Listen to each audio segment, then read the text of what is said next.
Hi, I'm Swati, the Embodied Dharma Coach, and I help my clients find life path clarity and a deeper connection with their truth, their purpose, and their Dharma, their soul's purpose. Why are you here? What are you doing in this body? And sometimes I call myself the Dharma midwife because I'm really supporting my clients in the birthing of their Dharmic process, their Dharmic awakening. And it is a process. It is a process of awakening and birthing and expanding, unfolding, and blossoming. In this video series, I am helping you identify some of the signs of Adharma. So how Adharma, the disconnection with our Dharmic path, actually impacts us. What does that look like? How do we know if we are stuck in a cycle of Adharma? So in this video, I'm going to share with you 6 signs that will help you identify if you are in a cycle of Adharma. So the first sign of Adharma, disconnection from one's Dharma or life purpose, is a sense of chaos and confusion, uncertainty about your Dharmic path. If you're not sure what your purpose is, if you don't feel like you have a purpose, if you don't know what your purpose is, then this is a sign of Adharma. And remember that this is actually a systemic disconnection. Most of us are born into a family where there isn't that connection to Dharma. And so we spend the majority of our lives struggling to find resources and support to help us strengthen our meaning in this life. So the second sign of Adharma is thought patterns. Thought patterns that are keeping you stuck, misaligned, resistant, even avoidant. And this can often sound like, I can't do it because. The biggest obstacles I hear for stepping onto one's Dharmic path are always, I don't have the time, I don't have the money, and I don't have the resources or support. So those are the main 3. And I can tell you that all of those stories are actually just stories. That's what they are. And it has to do with deservability. So if I don't feel that I deserve to meet my goal or to be fulfilled, to be happy, to be nourished in this life, then those stories are going to be really true for me. And I'm going to believe them. And I'm even going to make choices that align with that truth of Adharma, that truth of disconnection. I'm going to make choices that make that true. I don't have the money, I don't have the resources, I don't have the time. And we'll get to more of that personal mythology next, but I want to help you identify that it is just that. These are stories that we tell ourselves, and these are choices that we make.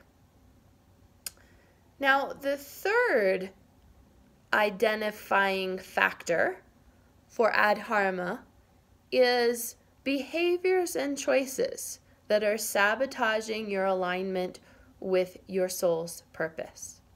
This can be toxic mental, emotional, physical, or spiritual patterns that shadow your inner wisdom and truth. One of these is, drugs and alcohol. Drugs and alcohol, they cloud our ability to connect with our inner wisdom. So those are things that will keep you in a state of adharma, disconnected from your inner wisdom, your inner knowing.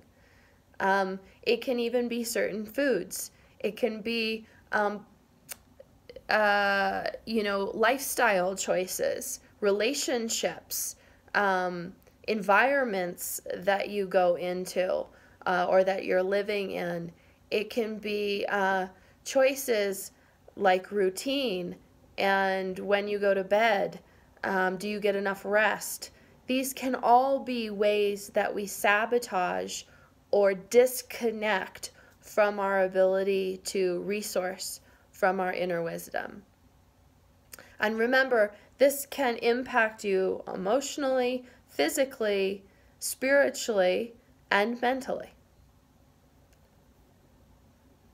The fourth way that adharma is identified is through spiritual bypassing. So I see this a lot because most of the clients coming to me are highly sensitive individuals like myself, and they are either in a spiritual practice or they've come from a spiritual lineage.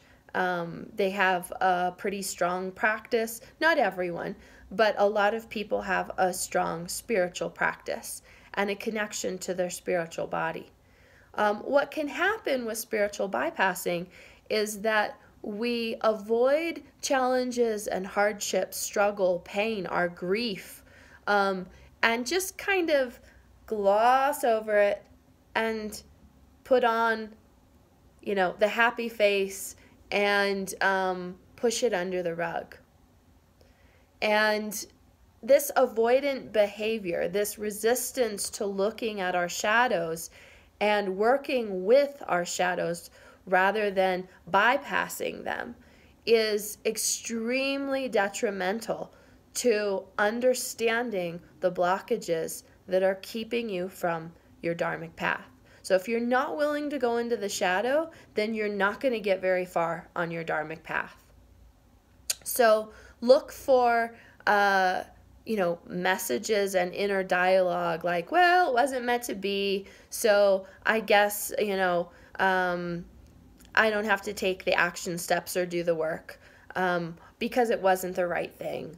Or, everything happens for a reason. Complete bypass of feelings and choices and actions and taking responsibility and accountability for your actions and choices.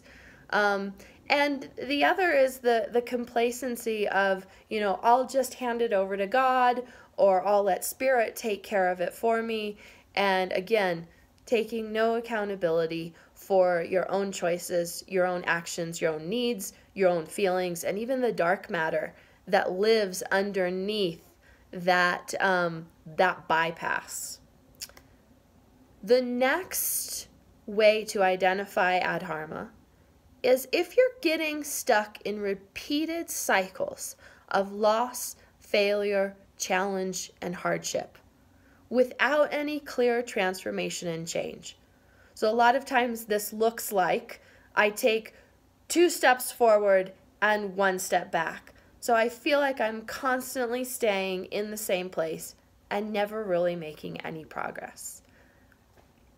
And the last way that you can identify if you're in a cycle of adharma or you're getting stuck in adharma is that there's a lack of joy and pleasure and passion and enthusiasm for what you do and your offering and how you share and connect with the world. Are you passionate about what you're doing in this world and what you're sharing and the gifts that you're offering? And if not, then that's a good sign that you're not in right relationship with your Dharma. So in my next video, I am going to share with you some deeper understanding of why we get stuck and why we become resistant to stepping into our Dharma. It's another way, secretly and in very hidden, covert ways, that adharma shows up. I'll see you in the next video.